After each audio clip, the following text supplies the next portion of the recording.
America की मशहूर news agency New York times ने एक खबर छापी है कि भारत की सरकार ने 2017 में इजराइल की कंपनी एनएसओ से पेगासस सॉफ्टवेयर खरीदा था और उसका इस्तेमाल भारत की सरकार ने किया। एक पूरी रिपोर्ट छापी है। इसके बाद से विपक्षी पार्टियों के पास एक बहुत बड़ा मुद्दा मिल गया और सवाल देश में कई खड़े होने लगे। क्या वास्तव में केंद्र सरकार विपक्षी पार्टियों की जासूसी करा रही है? क्या उन लोगों की जासूसी हुई है, फोन टैप हुए हैं जो केंद्र सरकार के ऊपर सवाल खड़े करते हैं, केंद्र सरकार से सवाल करते हैं, केंद्र सरकार की नीतियों को ऊपर सवाल खड़े करते हैं, जो विरोध करते हैं केंद्र सरकार का? क्या उनकी जासूसी केंद्र सरकार करा रही थी? क्योंकि विपक्षी पार्टियां इस पर निशाना साध रही थी। एक दुनिया भर के पत्रकारों के ग्रुप ने इसका खुलासा किया था कि केंद्र सरकार ने एनएसओ कंपनी जो इजराइल की है, जो सॉफ्टवेयर बेचती है पेगासस, उस सॉफ्टवेयर को केंद्र सरकार के ने खरीदा था। क्योंकि उस कंपनी का कहना था कि हम सरकार के हाथ ही इस सॉफ्टवेयर को बेचते हैं, किसी भी व्यक्ति को नहीं बेचते, किसी एजेंसी को नहीं बेचते, सिर्फ एक देश की सरकार को बेचते हैं। जिस देश की सरकार चाहे तो इसको खरीद सकती है।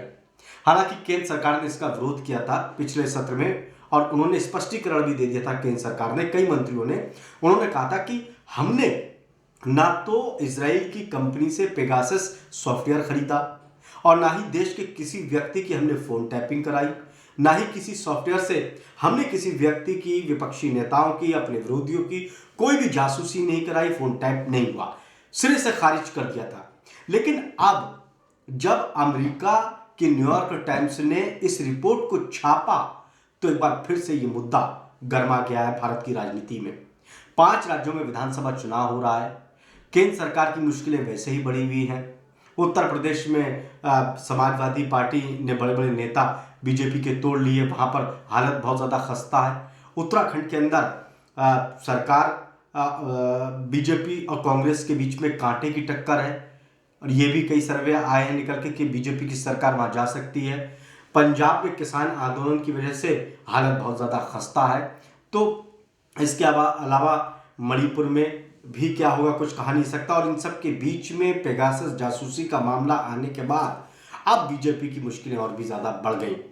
अब कांग्रेस निशाना साध रही। कांग्रेस कह रही है कि देशद्रोह का काम किया केंद्र सरकार ने, मोदी सरकार ने। देश के लोगों की जासूसी ये केंद्र सरकार कर रही है। रक्षा से जुड़े मामलों की जासूसी ये कर रही है। अब कांग्रेस जो कह रही थी, हम कह रहे थे, वो बात सच साबित हो गई। अंतर्राष्ट्रीय मीडिया जिस पर भरोसा सब करते हैं वो छाप रहे कि भारत की सरकार ने इसको खरीदा। अब कुछ दिन के बाद बजट सत्र शुरू होने वाला है केंद्र सरकार का और इस बजट सत्र में विपक्ष को इतना बड़ा मुद्दा मिल गया है। अब लगता है कि बजट सत्र चलना बड़ा मुश्किल हो जाएगा। अब सरकार के दिक्कतें और भी ज़्यादा बढ़ सकती हैं। पिछले विधानसभा चुनाव, पिछले जो सत्र चल रहा था, शीतकालीन सत्र, उसमें देखा था आपने कि किसान आंदोलन, पेगासस का मामला, पेट्रोल डीजल की महंगाई का मुद्दा, इसको लेकर विपक्षी पार्टियां सरकार के ऊपर हमलावर थी। लेकिन अब तो बहुत बड़ा मुद्दा विपक्षी पार्टियों को मिल गया कि देखिए, न्यूयॉर्क टाइम्स हवा में कोई भी खबर नहीं छापता, उनके पास जरूर सबूत है जिसके आधार पर उन्होंने इस खबर को छापा है। अब जो बजट सत्र चलेगा उसमें सरकार की बहुत ज़्यादा मुश्किलें बढ़ सकती हैं और सीधे तौर पर 5 राज्यों में जो विधानसभा चुनाव हो रहा है वहां पर भी बीजेपी को घेरने का काम विपक्षी पार्टियां करेंगी। अब देखना यह है कि विपक्षी पार्टियां इस मसले को लेकर बीजेपी की परेशानी कितनी बढ़ाती हैं और बीजेपी किस तरह से इसका जवाब अपनी विपक्षी पार्टियों को देती है।